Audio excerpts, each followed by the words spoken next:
Hey everyone, how are you guys doing? So guys, तुमसे ही होगा ये सीरीज हमने स्टार्ट करी थी आज से कुछ टाइम पहले, जिसके अंदर हम लोग पूरा बेसिक से लेके एडवांस तक पूरा क्लैट 2026 के लिए प्रिपरेशन कर रहे हैं। इसमें सारे टीचर्स पूरी मेहनत से सब कुछ कर रहे हैं, है ना मैम? तो उसी को सपोर्ट करते हुए, क्योंकि बच्चों को ये भी चाहिए कि हम उनसे थोड़ी सी बातें करें, थोड़ा सा उनके प्रॉब्लम्स को डील करें और जो भी उनको डेली लाइफ की प्रॉब्लम आती हैं थोड़ा मोटिवेट करें।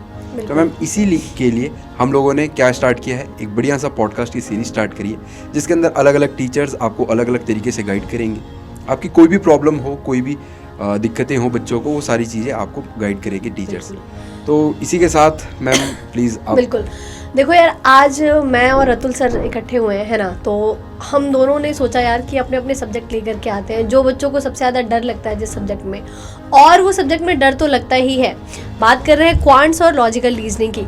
डर लगना तो ठीक है, लेकिन अगर आपने इस डर को ओवरकम कर लिया तो ये सब्जेक्ट ही आपको सिलेक्शन दिला सकता है ना। लेकिन आज के पूरे सेशन में हम यही डिस्कस करेंगे कि आपको ऐसा क्या करना है, कैसे मास्टर करना है आपको क्वांट एंड लॉजिकल रीजनिंग को, कि आप फुल स्कोर ला सकते हैं। तो अतुल सर थोड़ा बताइए बच्चों को कि क्या सिर्फ 4-4.5 महीने में क्लैट को क्लियर किया जा सकता है? सबसे पहला क्वेश्चन ये है। बिल्कुल बिल्कुल मैम, अगर आप देखोगे तो किसी भी चीज़ को किया जा सकता है, ये तो बात आपको पता ही होगी, ठीक है। विथ डेडिकेशन एंड डिसिप्लिन, दो चीज़ों की रिक्वायरमेंट है हर चीज़ को करने के लिए।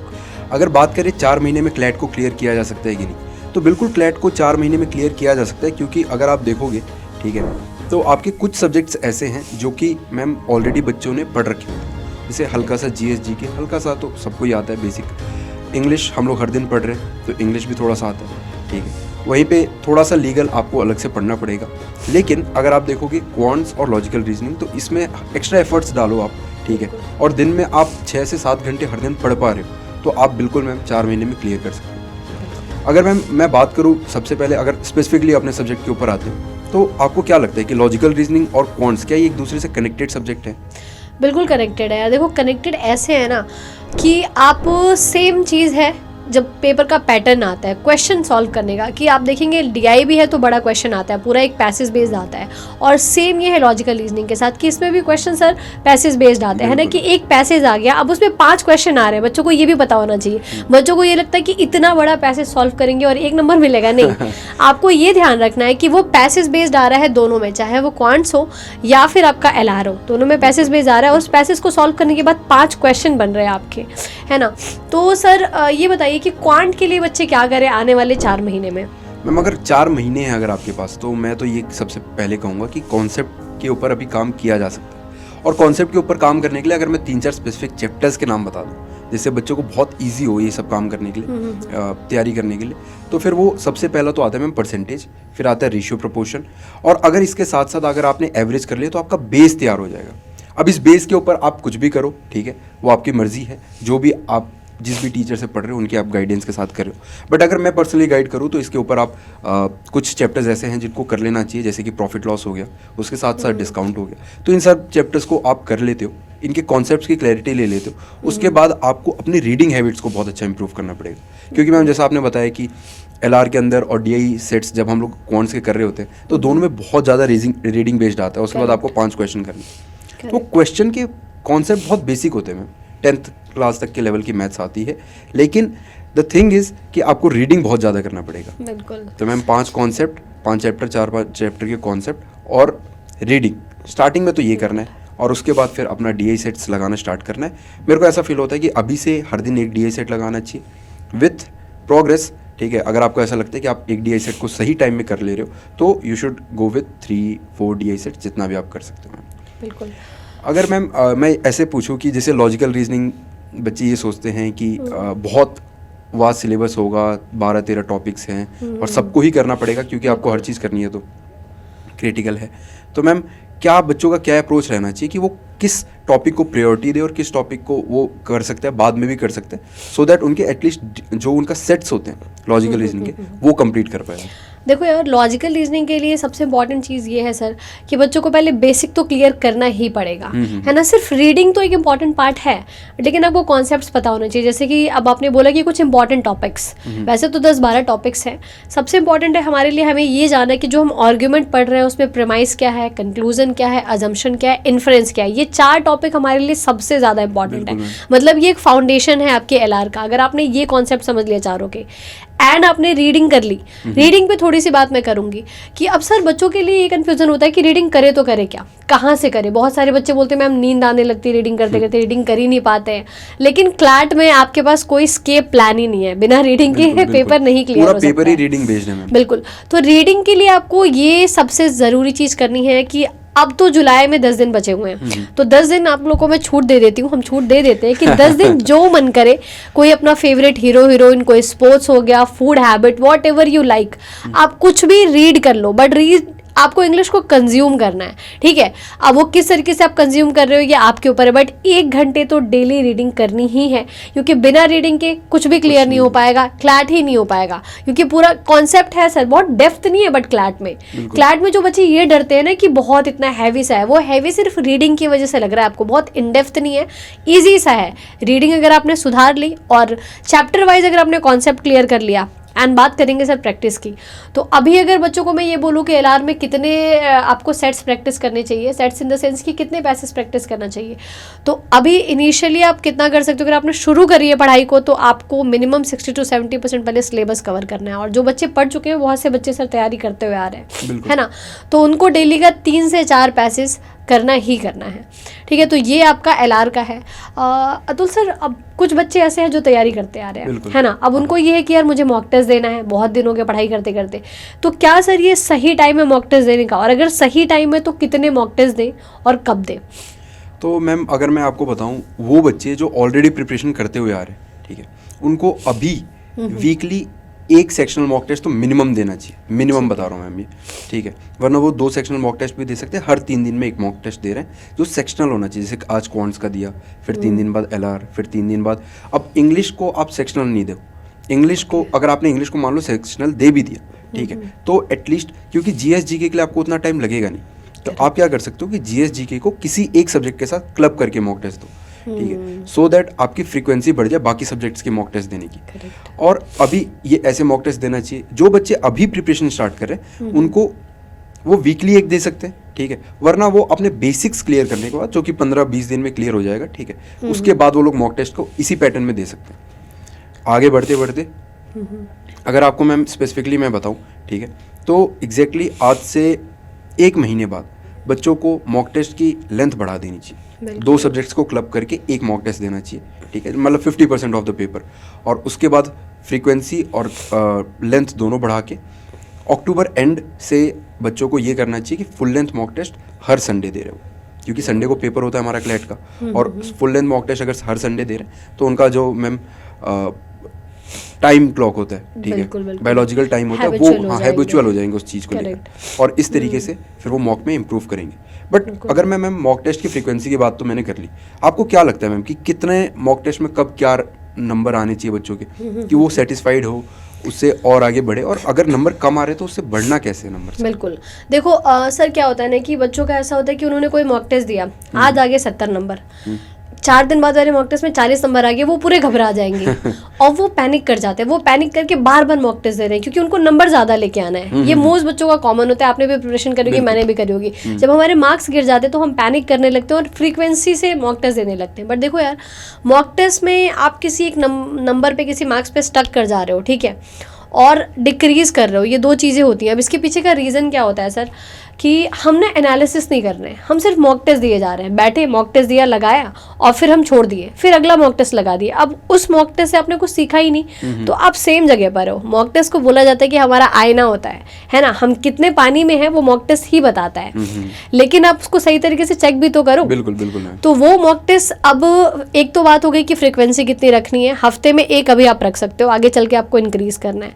मार्क्स कितने आने चाहिए, क्या होता है ना सर, क्लैट में बच्चों को ये लगता है कि कितनी कट ऑफ जाएगी, तो देखो कट ऑफ नहीं जाती है, हर साल एक टॉपर का स्कोर डिसाइड करता है कि कितने कट ऑफ बनेंगे आपके, तो ये हम नहीं बोल सकते, बट सेफर साइड बोला जाए कि कितना लाया जाए।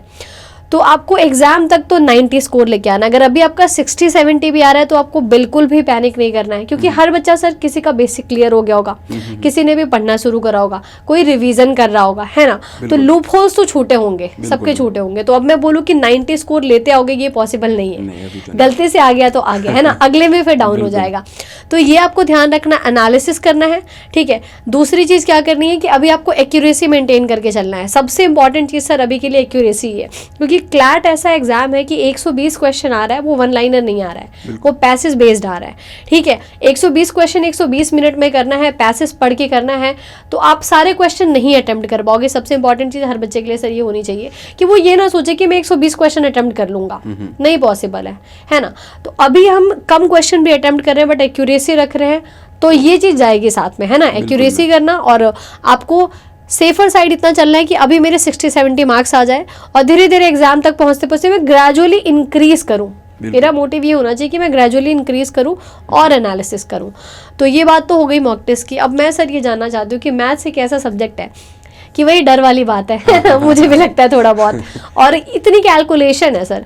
मैं डीआई करने बैठ रही हूँ, एक क्वेश्चन है मेरे सामने कि मुझे उसमें परसेंटेज भी निकालना है, मुझे उसमें रेशियो भी निकालना है, उसके बाद जा करके सॉल्व करना है, एडिशन सब्सट्रैक्शन तो करना ही है। सर ऐसा क्या करा जाए, कोई ऐसी शॉर्ट ट्रिक हो, 4-5 चीज़ें जो हर बच्चे को याद करके रखनी चाहिए, कि कोई परसेंटेज फ्रैक्शनल वैल्यू हो गई, या अप्रॉक्सीमेट कैसे लेके चला जाए, तो या स्क्वायर क्यूब, कुछ भी सर ऐसा बताइए जो बच्चों के लिए थोड़ा शॉर्ट ट्रिक वाला पोर्शन भी रहे। बिल्कुल बिल्कुल मैम। तो मैम अगर मैं आपको बताऊं तो जैसे आपने सबसे पहले एक तो मेंशन किया कि परसेंटेज और फ्रैक्शन की वैल्यू याद होनी चाहिए। अगर कोई 1/2 बोल रहा है तो आपको 50% एकदम हिट होना चाहिए। करेक्ट। इससे मतलब 1 से लेकर 1/1 ये दैट इज इक्वल टू 1 से लेकर 1/25 तक की आपको फ्रैक्शन की percentage value as it is याद होनी चाहिए, ठीक है। तो इससे आपके कैलकुलेशंस बहुत आसान हो जाएंगे। और मैम ये बताऊं मैं आपको कि स्क्वायर रूट्स, क्यूब रूट्स अगर आपने 20 तक भी याद किए ना तो आपको डिफरेंस फील होगा, और जब आपको डिफरेंस फील होगा ना आपको खुद मन करेगा कि 30 तक याद कर लेते हैं। तो अगर आप 25-30 तक याद कर लेते हो तो दैट्स वेरी गुड। आप जितना ज़्यादा एफर्ट्स डालोगे उतना अच्छा फ्रूट मिलेगा आपको, ठीक है। लेकिन मैम इसके साथ साथ एक होता है अप्रॉक्सीमेशन, ठीक है, जो कि टाइम के साथ आएगा, एकदम से नहीं आ पाएगा कि आप अप्रॉक्सीमेट वैल्यू निकाल लेते हो क्योंकि आपने इसी के जैसा पहले क्वेश्चन कर रखा है। तो वो मैम अप्रॉक्सीमेशन पे बच्चों को काम करना पड़ेगा। उनको पता होना चाहिए कि यूनिट डिजिट से कैसे सॉल्व किया जाता है, कि हाँ 21 × 7 है तो मेरे को पता है कि 7 और 1 है लास्ट में, तो मेरे पास जो फाइनल आंसर आएगा उसके यूनिट डिजिट में 7 होगा। ऑप्शन में एलिमिनेट करके मैं 7 पे टिक करके आगे बढ़ जाऊंगा। तो इस तरीके से मैम ये कुछ शॉर्टकट्स है जो कि हर दिन करने से आपको यूज़ करना पड़ेगा। शॉर्टकट्स सिर्फ सीखने से नहीं हो पाएगा। करेक्ट। तो इस तरीके से मैम बच्चों को थोड़े से शॉर्टकट्स सीख के और उसको यूज़ करना और उसको इम्प्लीमेंट करना आना चाहिए। अगर मैम मैं आगे बढ़ता हूँ, ठीक है, और मैं बात करता हूँ कि लॉजिकल रीजनिंग और क्वांट्स, ठीक है, ये 2 सब्जेक्ट एक साथ आते हैं, तो मैम ऑब्वियस सी बात है कोई 100% मतलब एग्जाम के अंदर, वो सिनेरियो के अंदर, स्ट्रेस के अंदर तो बच्चे मोस्टली नहीं कर पाएंगे 100%, ठीक है। तो क्या ये उनको टारगेट करना चाहिए कि हम गलत भी कर दे लेकिन 100% कर दे, लेकिन मतलब बेसिकली मैं एक्यूरेसी की बात कर रहा हूँ, ठीक है, कि उनको क्या टारगेट करना चाहिए कि कितने क्वेश्चन करूँ, कम से कम ये होना चाहिए। ऐसा कुछ लिमिट है क्या, कुछ सेट है क्या? देखो यार, वैसे तो कोई लिमिट नहीं है 120 क्वेश्चन करके, और लेकिन वो सर ने जैसे बात बोली एक्यूरेसी बहुत ज़्यादा मैटर करती है। पता लग रहा है 90 क्वेश्चन करके और उसमें से 30 गलत करके आ रहे हो, तो पहली बात तो ये नहीं कि तुम्हें 60 नंबर मिल रहा है, उसमें से जो 1/4 वाला नेगेटिव भी जा रहा है, ठीक है, तो 60 नंबर में से 7.5 और घटाने पड़ेंगे आपको, ठीक है। तो यहाँ पर एक्यूरेसी बहुत ज़्यादा मैटर करती है, क्योंकि नॉर्मलाइजेशन भी होगा अगर अलग अलग शिफ्ट में। देखो क्लैट में तो ये चीज़ का फायदा है आपको कि नॉर्मलाइजेशन अभी तक नहीं आया है, क्योंकि एक बार में एग्जाम हो जाता है, तो नॉर्मलाइजेशन को तो हम साइड रख देते हैं। एक्यूरेसी बहुत मैटर करती है, और नंबर ऑफ क्वेश्चन आपके लिए तब तक बहुत ज़्यादा मैटर नहीं करते जब आप प्रैक्टिस कर रहे हो, अभी आप पढ़ाई कर रहे हो, अभी हो आप, ठीक है, उस स्टेज पर नहीं हो जहाँ पर आप दो दिन में एक मॉक टेस्ट दे रहे हो। तो अभी आप थोड़े कम क्वेश्चन भी अटेम्प्ट करोगे, लेकिन एक्यूरेसी को ध्यान रखोगे तो बहुत ज़रूरी है। जब आपका अगस्त क्रॉस हो जाएगा, सितंबर अक्टूबर आ जाएगा, तो वहाँ पर आपको रखनी है स्पीड सर, और एक्यूरेसी भी मेंटेन करना है। आपके पास ये चांस नहीं है कि दोनों में से कोई एक कर लिया जाए, नहीं, क्योंकि अगेन वही बात है कि आपको पैसेज रीड करना है, हर एक क्वेश्चन पैसेज बेस्ड आ रहा है सर, ठीक है, उसको भी रीड करना है, कॉम्प्रीहेंड भी करना है, और आपको नंबर भी अच्छे लेके आने हैं। बट ये पॉसिबल है सर, ऐसा नहीं है कि पॉसिबल नहीं है, क्योंकि फिर वही बात है कि बहुत ज़्यादा चैप्टर्स नहीं है आपको पढ़ने के लिए, थोड़े से चैप्टर्स हैं, उनको पढ़ना है, उनको मास्टर करना है और प्रैक्टिस करनी है। यहाँ पर एक बार कॉन्सेप्ट क्लियर कर लिया तो कर लिया, सिर्फ हमारी प्रैक्टिस ही आगे हमें लेकर के जाएगी, तो ये बहुत ज़रूरी चीज़ है। एंड सर अगर मैं ये बात करूँ कि जो हिंदी मीडियम वाले बच्चे हैं उनका बहुत डाउट आता है कि क्या हिंदी मीडियम वाले बच्चे, पहला क्वेश्चन कि क्लैट क्लियर कर सकते हैं, दूसरा है कि अगर वो कर सकते हैं तो कैसे करें, क्या करना चाहिए उन्हें, क्योंकि उन्हें लगता है कि इंग्लिश आ रहा है, हम तो हिंदी मीडियम है, हमने तो कभी इंग्लिश पढ़ी ही नहीं, हमने तो कभी इंग्लिश देखी नहीं थी, हम तो इंग्लिश से डरते आ रहे थे, तो क्या करा जाए सर, कोई सॉल्यूशन बताइए बच्चों के लिए। तो मैं तो यही एक बात कहता हूँ, मतलब बच्चे मेरे को कमेंट में भी यही बात पूछते हैं, तो मैं उनको यही बात कहता हूँ कि देखो एक सिंपल सी बात है, ठीक है, कि इंग्लिश भी एक लैंग्वेज ही है, एक भाषा ही है, ठीक है। तो भाषा को सीखने के लिए आपको उस भाषा को पढ़ना पड़ेगा। और मैम आपने बताया कि अभी 10-15 दिन स्टोरी बुक पढ़ो, कोई फेवरेट कार्टून, कैरेक्टर, एनिमे, कुछ भी आजकल जो बच्चे कर रहे हैं वो कुछ भी कर सकते हैं, बस आप उसको पढ़ो। आप फिर न्यूज़पेपर को पढ़ो।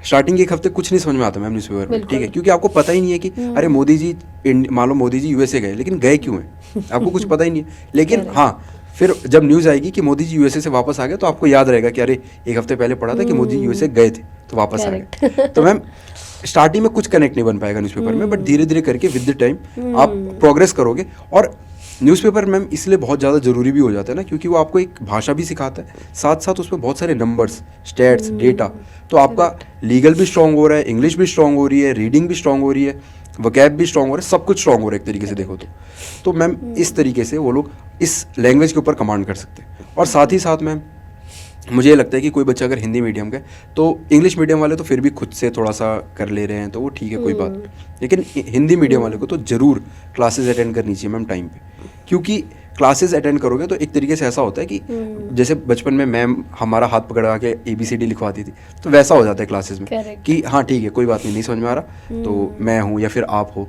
तो फिर हम लोग उसको हिंदी में भी आपको समझा रहे हैं, फिर आपको अगली बार वैसा पैसेज आएगा तो आपको समझ में आएंगी वो चीज़ें। तो इस तरीके से वो क्लासेस अटेंड करेंगे तो चीज़ें और बेटर तरीके से वो समझ पाएंगे। तो इस तरीके से वो इस लैंग्वेज के ऊपर कमांड कर सकते हैं। बिल्कुल। अगर मैं एक बहुत बेसिक, बहुत बच्चों वाली डाउट है ये, ठीक है, लेकिन मैम बच्चे पढ़ते पढ़ते कभी कभी थक जाते हैं और वो डिमोटिवेशन आने लग जाता है कि नहीं हो पा रही तैयारी, या वैसा कुछ फीलिंग आने लग जाती है। वो मोस्टली हफ्ते के एंड में होता है, क्योंकि वो संडे के बाद तो एकदम एनर्जी आती है, फिर मंडे को वापस से लगते हैं, बट वो कैसे उस एनर्जी से कैसे ओवरकम करे कि नहीं हो पा रही तैयारी, बहुत पीछे रह गए, अगर ऐसे कुछ नेगेटिव थॉट्स आते हैं। देखो यार, नेगेटिव थॉट्स आना बहुत नॉर्मल है सर। मैं तो ये बोलूँगी नहीं कि जैसा बोला जाता है थॉट्स में कि अरे तुम्हें अपने सपने भूल गए क्या, तुम्हें अपने माँ बाप नहीं याद है, उनका चेहरा देख के आओ। सब कुछ करने के बाद एक दिन होगा इंसान डिमोटिवेट, कोई भी हो, और ये बहुत नॉर्मल है। इसमें कुछ पैनिक करने और बहुत बेकार फील करने वाली बात नहीं है कि अरे कैसे डिमोटिवेट हो सकते हैं, नहीं, ये बहुत प्रैक्टिकल चीज़ है, हर एक इंसान डिमोटिवेट होता है। लेकिन डिमोटिवेशन के बाद का सेकंड स्टेप भी होता है जिससे आपको वापस से बाउंस बैक करना होता है। अब वो बाउंस बैक कैसे करोगे? किसी बच्चे को ऐसा लग रहा है नहीं कि यार आज मेरे से नहीं हो पा रहा है, तो वहाँ पे खुद को फोर्स नहीं करना है आपको। मैं कभी इस स्ट्रेटजी पे नहीं चलती हूँ कि अगर आपसे नहीं हो पा रहा है तो खुद को फोर्स करो, क्योंकि वो वर्स जाएगा। आपको क्या करना होता है ना, जो भी आपका फेवरेट काम है, आपको पेंटिंग करना पसंद है, आपको डांस करना पसंद है, आपको कुकिंग करना पसंद है, आपको बैडमिंटन खेलना पसंद है, जो भी पसंद है, आपको अगर आर्ट बनाना भी पसंद है ना, मैंगो एप्पल भी बनाना पसंद है, आप बनाओ। Forget about everything. आप वो पूरा दिन उस दिन खुद को दो, और जो आप बाउंस बैक करोगे ना वो इतना खूबसूरती से होगा और इतना नेचुरल होगा ना, मतलब आप रिफ्रेश हो जाओगे। उस दिन कुछ नहीं करना है, जो पसंद है आपको देखना ही नहीं कि आपको कोई जज करने वाला है। उस दिन आपको कोई जज नहीं कर रहा है सर, उस दिन आप हो और बस आप हो। तो मतलब sometimes it is very good to take a break. Yes, ऐसे हो जाता है हेक्टिक होने के बाद, फिर एक छोटा सा ब्रेक लो तो बिल्कुल, क्योंकि वो बाउंस बैक आएगा ना तो आप 2x से काम कर ले रहे हो, आपको पता भी नहीं लग रहा है। बिल्कुल। तो ये काम आपको करना है खुद से, थोड़ा सा बाहर ही, आपकी फैमिली है, फ्रेंड्स हैं, कुछ मूवीज़ देखना पसंद है, बाहर जाना पसंद है, आप कुछ भी करके आप बाउंस बैक कर सकते हो, और ये करना चाहिए। सर एक बहुत इंपॉर्टेंट क्वेश्चन जिस पे हर कोई बात करता है, स्टूडेंट भी बात करते हैं, हम भी बात करते हैं, कंसिस्टेंसी का क्या रोल है, और वो कितना, क्या कोई एक एवरेज बच्चा कंसिस्टेंट है तो बहुत अच्छा परफॉर्म कर सकता है, और कोई बहुत ब्रिलियंट बच्चा है अगर उसकी कंसिस्टेंसी टूट चुकी है, वो नहीं पढ़ रहा है, आज 2 घंटे पढ़ रहा है, कल 4 घंटे पढ़ रहा है, 4 दिन गायब है, वो बुक ही नहीं छुई है, तो क्या रोल है कंसिस्टेंसी का प्रिपरेशन जर्नी में? बिल्कुल मैम, देखो ऐसा एग्जांपल लेते हैं, 2 लोग हैं, सोनू और मोनू, ठीक है। सोनू हर दिन 2 घंटे पढ़ता है, लेकिन मोनू हफ्ते के अंदर सिर्फ फ्राइडे को 8 घंटे पढ़ लेता है। तो ऑलमोस्ट दोनों बराबर टाइम पढ़ रहे हैं, लेकिन होता क्या है कि मोनू 2 घंटे के बाद आपकी जो एफिशिएंसी है वो कम हो जाती है, और वो एफिशिएंसी फिर आप 8 घंटे खींच रहे हो जब चीज़ों को, ठीक है, तो आपकी वो रिवीजन के लिए बहुत अच्छा है, ठीक है। बट जब आप 8 घंटे चीज़ों को खींच रहे हो तो फिर उसके बाद आपकी एफिशिएंसी कम हो जाएगी, आप उसी सब्जेक्ट को लेकर बैठे हुए हो, कुछ नहीं समझ में आ रहा फिर भी कर रहे हो, तो ब्रेक लेना है वहाँ पे। तो जब कंसिस्टेंसी होती है तो छोटे छोटे पार्ट्स में, ठीक है, कंपाउंड इंटरेस्ट भी इसी को कहते हैं मैम, ठीक है, कि आपने अगर जल्दी स्टार्ट किया और छोटे छोटे पार्ट में हर दिन रहे, हर दिन कर रहे हो, ठीक है, शो अप एवरी डे, आप हर दिन आ रहे हो, पढ़ रहे हो, लड़ रहे हो क्वेश्चनों से, तो बिल्कुल कंसिस्टेंसी वाला बच्चा जो है वो अच्छा परफॉर्म करेगा इन दी एंड जाके, एवरेज भी होगा तो भी। हाँ, क्योंकि उसको आप कोई भी चीज़ पढ़ रहे हो, आपको दिमाग को टाइम चाहिए कि हाँ ठीक है, उसको आप समझो और उतारो दिमाग में, फिर अगले दिन दूसरी चीज़ पढ़ो। अब एक ही दिन में आप 10 चीज़ पढ़ोगे तो मैम ऑब्वियस ही बात है, और सब हलवाई भी नहीं है ना, ठीक है, क्योंकि हलवाई क्या करते हैं, हलवाई एक साथ बहुत सारे खाना बना सकता है, ठीक है, लेकिन आप हलवाई नहीं हो, आप हो प्रोफेशनल कुक, और वो एक टाइम में एक ही डिश बनाते हैं, तो आपको प्रोफेशनल कुक बनना है मैम, इस तरीके से करना है चीज़ों को। सर एक लास्ट क्वेश्चन है मेरा कि आप बच्चों को ऐसा क्या टिप देना चाहते हैं लास्ट में कि बच्चे ऐसा क्या करें कि उनका क्वांट इम्प्रूव हो जाए और वो क्वांट में फुल स्कोर ला पाए? मैम क्वांट पहले तो मैम डरना बंद करना पड़ेगा, ठीक है, क्योंकि मैम बात ये है ना कि फाइनली जाके लड़ना उस एग्ज़ाम हॉल में तुम्हें ही पड़ेगा, ठीक है। तुम जितनी भी चीज़ें आज कर रहे हो, ठीक है, वो चीज़ें उस 2 घंटे के अंदर पता लगेंगी कि तुमने कितनी मेहनत करी और कितनी मेहनत नहीं करी। तो फिर डरना बंद करो, ठीक है, और क्वेश्चन से लड़ो, ठीक है, क्वेश्चन से लड़ो, अभी लड़ो, लेकिन क्वेश्चन पेपर जब एग्जाम में हो तब मत लड़ो उससे, ठीक है, ऑब्वियस बात, वो टाइम वेस्ट बहुत करा देते हैं वरना क्वेश्चन। इसको भी हम डिस्कस करेंगे कभी आने वाली वीडियोज़ में, ठीक है, लेकिन अभी लड़ो, क्वेश्चन से लड़ो, और उसके बाद डू इट। मैं प्रैक्टिस वगैरह कुछ नहीं बोलता, मैं कहता हूँ डू इट, क्योंकि प्रैक्टिस में क्या होता है कि प्रैक्टिस वो बच्चा करता है जिसको समझ में आ गया, बस हाँ ठीक है, रिपीटेशन कर रहे हैं, लेकिन आप नई चीज़ों को ट्राई करो, हर एक क्वेश्चन से लड़ो, हर एक क्वेश्चन को ट्राई करो, ठीक है, कोई स्केप नहीं है मैम, कोई स्केप नहीं है। और अगर आपको टॉप NLU जाना है तो आपको LR और क्वांट्स दोनों को 100% मास्टर करना ही पड़ेगा। तो मैम मुझे लगता है काफ़ी सारी हम लोगों ने बातें कर ली, हमने प्रिपरेशन स्ट्रेटजी सब कुछ कवर करते हुए मॉक टेस्ट वगैरह सब कुछ कवर किया। तो मैम आप लास्ट में अगर एक आप भी LR के लिए टिप दे दो बच्चों को, और फिर देखो यार, LR की टिप यही है कि जैसा सर ने भी बोला था कि जब आप प्रिपरेशन कर रहे हो ना तो आपके पास कोई स्केप प्लान नहीं होता है, ठीक है, आपको करना ही करना है। तो मैं वापस से 3 चीज़ें आप लोगों को इंपॉर्टेंट बताना चाहती हूँ कि जब आप क्रिटिकल रीजनिंग की प्रिपरेशन कर रहे हो ना तो बच्चों को प्रैक्टिस का बहुत रहता है, क्वेश्चन नहीं मिल पाते हैं कि प्रैक्टिस के क्वेश्चंस नहीं मिल रहे हैं, या अगर अब इकॉनमी बेस्ड पैसेज आ गया, इंटरनेशनल अफेयर्स के पैसेज आ गया, या कोई हॉट टॉपिक आ गया, तो आपको ये 3 चीज़ों को मास्टर करना है। आप जब आर्टिकल्स पढ़ रहे हो, न्यूज़पेपर पढ़ रहे हो, हर एक बच्चा अगस्त से मेक श्योर करेगा कि उसे एक आर्टिकल तो कम से कम इकोनॉमिक बेस पढ़ना है, दूसरा इंटरनेशनल अफेयर्स का, और तीसरा कोई हॉट टॉपिक, जैसे कि अभी AI चल रहा है तो आपको बहुत ज़्यादा AI का डेटा कंज्यूम करना है, इकोनॉमिक्स में क्या चल रहा है अभी हमारे देश में वो कंज्यूम करना, और इंटरनेशनल अफेयर्स। अगर आप ये 3 चीज़ें करके चल रहे हो तो आराम से आपका बेसिक क्लियर ही है, प्रैक्टिस करनी है आपने, एंड बस इतना ही था टिप। तो ये करके आप मास्टर करके डेफिनेटली एग्जाम में अच्छा करके आओगे। मैम आज के लिए इतना ही करते हैं, बाकी बच्चों जो भी डाउट हो, कैसा भी कोई भी प्रॉब्लम हो, ठीक है, उसको कमेंट सेक्शन में लिख देना, क्योंकि हम लोग मैम मिलते रहेंगे, अलग अलग टीचर्स आएंगे, वो डिस्कस करते रहेंगे, ठीक है, तो सारे प्रॉब्लम्स का सॉल्यूशन तुम्हें यही मिलने वाला है। और अगर अभी बच्चों ने प्रिपरेशन स्टार्ट करी है तो बच्चों एक बात मैं तुम्हें पर्सनली बोलूँगा कि हमारी जो बेसिक टू एडवांस की सीरीज़ है उसको एकदम बाई हार्ट फॉलो करो, हर दिन क्लासेस करो, और देखना तुम्हें 1 हफ्ते के अंदर ही इंप्रूवमेंट देखने को मिलेगा। तो मिलते हैं अगले वीडियो के अंदर, until then keep grinding, keep hustling, Jai Hind.